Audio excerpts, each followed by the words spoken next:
안녕하세요. 지혜로운 삶입니다. 오늘은 남을 무시하는 한국인들의 숨겨진 심리에 대하여 다루어 보고자 합니다. 혹시 이런 순간을 경험해 보신 적 있나요? 길을 걷다가 낯선 사람이 나를 쳐다보는 것 같은데 왠지 모르게 내 외모나 행동을 흉보는 건 아닐까? 라는 생각이 스쳤던 순간.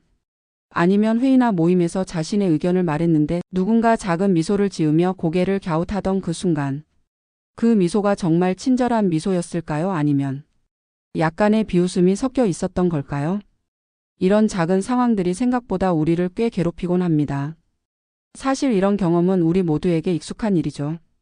그리고 그 반대의 경우도 있을 겁니다. 나도 모르게 누군가를 보고 저 사람 왜 저렇게 하지? 라는 생각을 하거나 대놓고 말은 못해도 속으로 판단하고 평가한 적이 있을지도 모릅니다. 이런 행동이 나쁜 의도에서 비롯된 건 아닐 거예요. 하지만 이런 순간들이 쌓이고 쌓여 우리 사회엔 서로를 무시하거나 평가하는 분위기가 형성되곤 하죠. 그렇다면 왜 우리는 이런 행동을 할까요? 단순히 개인의 성격 문제일까요?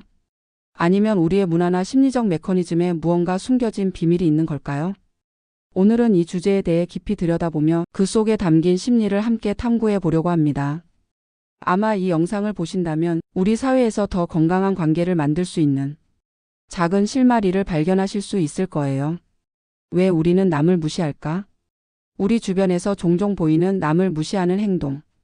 단순히 그 사람의 성격 탓일까요? 아니면 더 깊은 심리적, 사회적 이유가 있을까요? 사실 이는 우리가 속한 문화와 심리의 상호작용에서 비롯된 복합적인 현상입니다. 특히 한국 사회에서는 경쟁과 체면, 문화, 그리고 집단주의라는 독특한 요소들이 얽혀 있죠. 심리학적 배경 우월감과 열등감. 첫 번째로 심리학에서는 우월성 추구 심리를 이야기합니다. 인간은 본능적으로 자신이 더 우월하다고 느끼고 싶어 합니다. 누군가를 무시하거나 깎아내릴 때 우리는 잠시나마 상대적으로 우월감을 느끼게 됩니다. 심리학자 알프레드 아들러는 이를 열등감 보상이라고 설명했어요. 즉 자신의 부족함이나 불안을 남을 무시함으로써 잠깐이라도 숨기려는 시도라는 거죠. 여기서 중요한 건 이 행동이 대부분 무의식적으로 이루어진다는 사실입니다. 우리 모두는 각자 자신만의 열등감을 가지고 있고 이를 숨기기 위해 여러 가지 방어 기제를 사용합니다. 그중 하나가 바로 남을 깎아내리기입니다. 쉽게 말해 내 부족함을 인정하기보다는 타인의 결점을 찾아내 그쪽에 시선을 돌리려는 거죠. 문화적 요인 집단주의와 체면 문화. 한국 사회에서는 이 심리가 문화적으로 더 강하게 나타날 수 있어요. 한국은 집단주의적인 문화가 강한 나라입니다. 집단 내 조화를 유지하기 위해 다른 사람을 평가하거나 비교하는 행동이 자연스럽게 자리 잡았죠. 예를 들어 우리 가족은 이런 점에서 남들보다 뛰어나다. 우리 회사는 경쟁사보다 훨씬 낫다. 라는 말들이 얼마나 흔하게 쓰이는지 생각해 보세요. 이런 비교는 긍정적 동기부여로 작용하기도 하지만 때론 누군가를 무시하거나 평가절하하는 방식으로 변질되기도 합니다. 특히 체면 문화가 강한 한국에서는 자신의 이미지가 중요한데 이를 지키기 위해 타인을 깎아내리는 경우도 많습니다. 사회적 요인 치열한 경쟁 구조. 또 하나 빼놓을 수 없는 게 한국 사회의 치열한 경쟁 구조입니다. 우리는 어릴 때부터 끊임없이 비교 속에서 성장해 왔습니다. 학업 성적, 취업, 외모, 심지어 소셜미디어의 좋아요 수까지. 이런 경쟁 속에서 남을 무시하는 행동은 일종의 자기 방어 기제가 될 수 있어요. 내가 저 사람보다 나아. 이렇게 생각함으로써 스스로를 위로하는 거죠.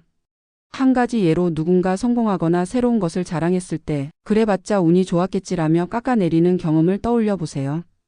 이는 단순히 질투심에서 비롯된 게 아니라 우리가 살아가는 경쟁적인 환경에서 자연스럽게 형성된 반응일 수 있습니다. 이에 대한 해결책으로는 첫 번째 마이너스 자기 인식의 강화.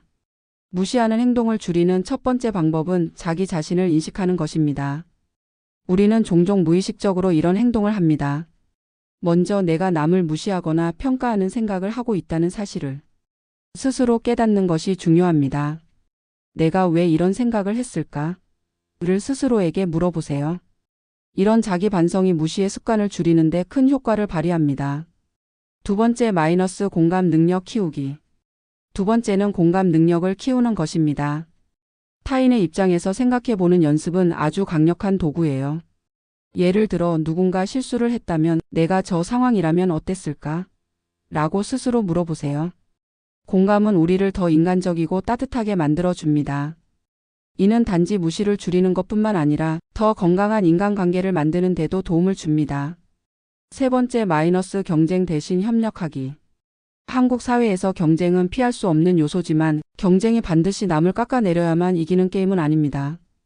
경쟁 속에서도 협력할 수 있는 부분을 찾는 노력이 필요합니다. 팀 프로젝트를 할 때 남을 비난하기보다는 그들의 강점을 찾아 칭찬하는 연습을 해보세요. 이런 긍정적인 에너지는 결국 자신에게도 돌아옵니다. 네 번째 마이너스 문화적 습관 변화. 사회적 관점에서도 우리는 문화를 조금씩 변화시킬 수 있습니다. 예를 들어 타인을 칭찬하거나 격려하는 말을 일상에서 자주 사용하면 어떨까요? 잘했어. 멋지다. 같은 간단한 말이지만 이런 말이 쌓이면 무시와 평가가 아니라 존중과 격려가 중심이 되는 사회로 바뀔 수 있습니다. 결국 남을 무시하는 행동은 우리가 선택할 수 있는 행동입니다. 그리고 그 선택을 바꾸는 건 아주 작은 실천에서 시작됩니다. 자기인식, 공감, 협력, 그리고 긍정적인 언어 습관. 이 작은 변화들이 우리 삶을 더 행복하고 건강하게 만들어줄 거예요. 오늘부터 여러분도 이 변화를 시도해 보시는 건 어떨까요? 우리 모두가 서로를 존중하는 사회를 만들어 가길 바랍니다. 오늘도 귀한 시간 내주셔서 영상 시청해 주셔 감사합니다. 이 영상이 마음에 드셨다면 좋아요와 구독 부탁드립니다.